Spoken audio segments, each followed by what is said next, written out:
Presidential বিতর্কে vice president Kamala হ্যারিসের কাছে পরাজিত হয়েছেন সাবেক প্রেসিডেন্ট ডোনাল্ড ট্রাম্প। এমন মূল্যায়ন করেছে new York Times, Washington post, Politico, time, NBC news, CBS news সহ দেশের অধিকাংশ গণমাধ্যম। এমনকি রক্ষণশীল ফক্স নিউজও স্বীকার করেছে হ্যারিসের আক্রমণে ট্রাম্প বিধ্বস্ত হয়েছেন। ওয়াশিংটন পোস্ট বলছে, বিতর্কে বাজে পারফরমেন্সের ধাক্কা সামলাতেই রিপাবলিকান প্রার্থী স্পিন রুমে হাজির হয়ে সাংবাদিকদের সাথে কথা বলেন। ওদিকে রাজনৈতিক বিশ্লেষকরা মনে করছেন, কামালা পর্যাপ্ত প্রস্তুতি নিয়ে বিতর্কে হাজির হন এবং ট্রাম্পের সবচেয়ে দুর্বল জায়গা দাম্ভিকতায় আঘাত হানেন। ফলে ট্রাম্প উত্তেজিত হয়ে ধীরে ধীরে মেজাজ হারিয়ে ফেলেন।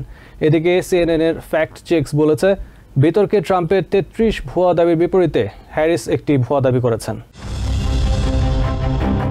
পেনসিলভেনিয়ার ফিলাডেলফিয়ার ন্যাশনাল কনস্টিটিউশন সেন্টারে মঙ্গলবার প্রথমবারের মতো বিতর্কে মুখোমুখি হন ডেমোক্রেটিক প্রার্থী ভাইস প্রেসিডেন্ট কামালা হ্যারিস এবং রিপাবলিকান প্রার্থী সাবেক প্রেসিডেন্ট ডোনাল্ড ট্রাম্প। প্রেসিডেন্সিয়াল এই ডিবেটকে ফায়ার ডিবেট বা উত্তপ্ত বিতর্ক বলা হচ্ছে।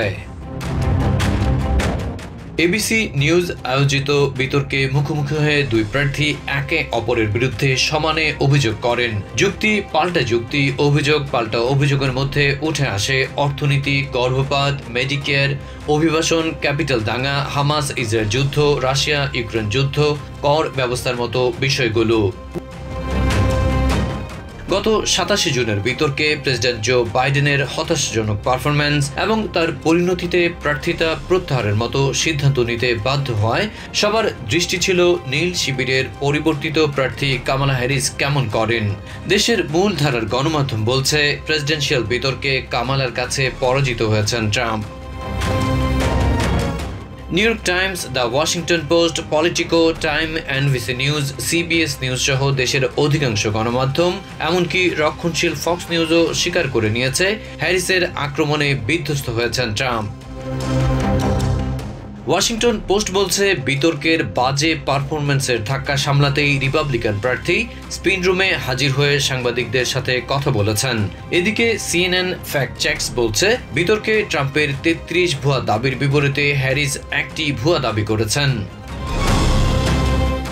ওদিকে রাজনৈতিক বিশ্লেষকরা মনে করছেন, কামালা পর্যাপ্ত প্রস্তুতি নিয়ে বিতর্কে হাজির হন এবং সাবেক প্রেসিডেন্টের সবচেয়ে দুর্বল জায়গা দাম্ভিকতায় আঘাত হানেন। ফলে ট্রাম্প উত্তেজিত হয়ে ধীরে ধীরে মেজাজ হারিয়ে ফেলেন। কেউ কেউ বলছেন, হ্যারিসের পাতা ফাঁদে হাবুডুবু খেয়েছেন জিওবি প্রার্থী। ট্রাম্পের দর্প চূর্ণ করার পায়তারায় কামালা বলেন, সাবেক প্রেসিডেন্টের বিরক্তিকর বক্তব্য শুনে নির্বাচনী সমাবেশ থেকে লোকজন পালিয়ে যায়। খেই হারিয়ে জবাব দেন সাবেক প্রেসিডেন্ট, বলেন, হ্যারিসের র্যালিতে কেউই যায় না, আর যারা যায় তাদেরকে অর্থ দিয়ে নিয়ে যাওয়া হয়। বিতর্কের সার্বিক মূল্যায়নে দেখা যাচ্ছে, শরণার্থীরা দেশে প্রবেশ করে পোষা প্রাণী খেয়ে ফেলছে বলে ট্রাম্পের যে দাবি, তা মুখের উপর ভুয়া বলে উল্লেখ করেন সঞ্চালক ডেভিড মেয়র। এছাড়া কট্টরপন্থীদের আরও কিছু গণমাধ্যম নির্দ্বিধায় স্বীকার করতে বাধ্য হয়েছে একটা বাজে রাত পার করেছেন সাবেক প্রেসিডেন্ট। ওয়াল স্ট্রিট জার্নালের এডিটোরিয়াল বোর্ড বিতর্কে সরাসরি কামালা হ্যারিসকে বিজয়ী ঘোষণা করেছে। Adib Mohammad, TVN24 news desk.